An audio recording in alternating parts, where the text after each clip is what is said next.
దేవస్థానం ఈరోజు ప్రాతకాలం నుండే అమ్మవారికి అభిషేకము అలంకరణ నిత్యవేదినతోటి అమ్మవారి యొక్క వచ్చిన భక్తులకు సింగూరు నీరు వదలడం వల్ల ఈరోజు అమ్మవారి ఒక గర్భాలయము 11 గంటలకు సింగూరు నీరు వదలడం వల్ల 11 గంటలకు అమ్మవారికి మూసివేయడం జరిగింది.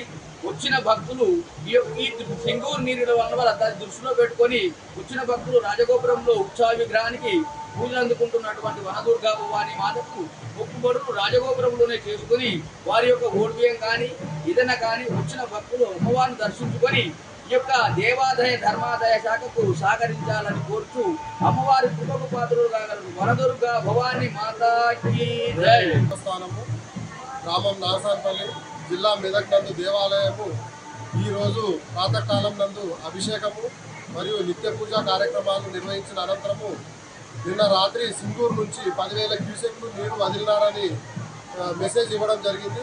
అందులో భాగంగా ఆ యొక్క వాటరు 11 గంటల వరకు దేవాలయానికి చేరుకోవడం జరిగింది.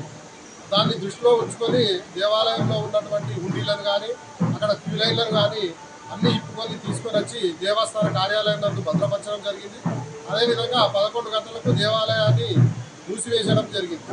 అయితే భక్తులు ముఖ్యంగా గమనించవలసింది ఏమనగా వచ్చినటువంటి భక్తులు దేవాలయ దర్శనము ఇక్కడ రాజగోపురంలో ఏర్పాటు చేసినటువంటి ఉత్సవ విగ్రహంలో అక్కడే అమ్మవారి దగ్గర దర్శనం చేసుకుంటూ బోనాలు తీయడం కానీ ఒడిబియ్యం పోయడం కానీ అన్ని ఉత్సవ విగ్రహం దగ్గర చేసి అమ్మవారి కృపకు పాత్రం కావాలని కోరుకుంటున్నాము.